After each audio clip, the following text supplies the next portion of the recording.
Hey everybody, and welcome back. You now know what sound actually is, so let's put that into motion. Today we are going to talk about the thing that makes up all music. Yes, that's right, notes. Oh yeah. A note is just a name for a specific pitch. Pitch comes from vibrational speed. Notes are the labels that we use when we talk about those pitches.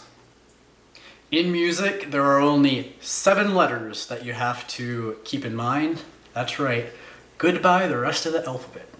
In any case, what happens when you get to the end of those 7 letters? You loop back to the beginning. What are those 7 letters? They are A, B, C, D, E, F, and G. Now that we know the alphabet, A, B, C, D, E, F, G, let's talk about something that's kind of scary, at least it sounds kind of scary. Octaves. Don't worry, it's not that bad.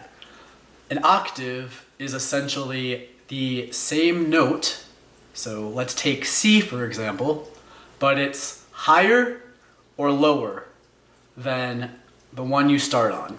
Come back over to the piano with me. Let's start on C because C is a very friendly, awesome note. So, let's take this one. Okay, cool. Now, an octave above that is just going to be the entire alphabet. So from C, D, E, F, G, A, B, C. That's higher.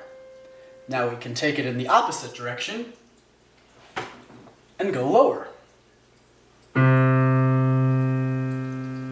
Now listen, this is the middle one that we played the first time.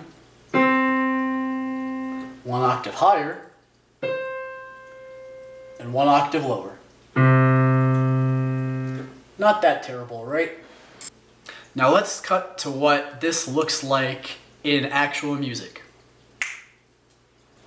Don't worry about the lines, how to read them. Just make sure you're looking at the higher dot. The higher note on the line is higher in pitch.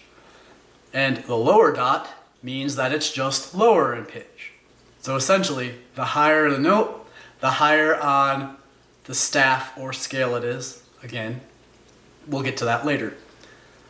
The lower on the staff it is. Not gonna fry your brain, that's it. Now let's talk a little bit about the science. This is a cool part. Essentially, when you go up an octave, the vibration speed just literally doubles. The same note, the same name, just a different height. Same as if you're going down, it just gets stretched out. So if we're only using 7 letters, why the heck does a piano have so many more? Each octave actually has 12 different pitches. 7 natural notes, aka the white keys on a piano, and 5 notes in between, the black notes. That 12-note pattern repeats across the entire piano. So let's go over to the piano for another example. This time we're going to do A. This is the original A. This is A an octave up. And this is A an octave down. And just for prosperity's sake, this is the entire alphabet. A, B, C, D, E, F, and G.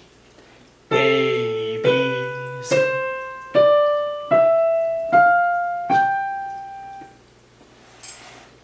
We use the alphabet to communicate note names clearly. If I play a C, you pretty much know what I mean.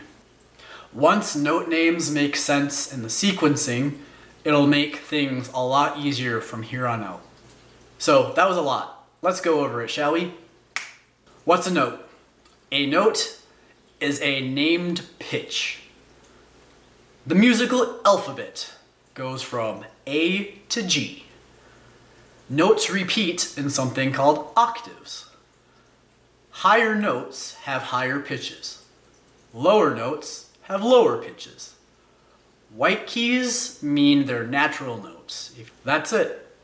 Pretty simple, and once you get the hang of it, it'll make everything a lot easier. Next up, we're going to get into the more rhythmical side of music and talk about how long notes last. That's right, gentle people, we are going to talk about half notes, whole notes, quarter notes, the dreaded 16 and 32nd note. Just kidding, we're not going to go that far. Thank you for watching, and if you like it, please subscribe to the channel. It would mean a lot to me. I'll keep these coming. Also, if you have any questions, again, put them in the comments. I will try my best to respond to them. I'd love to have a little community going where we talk about music, creativity, and all of that in the long run. And I will see you next week. Goodbye, everybody.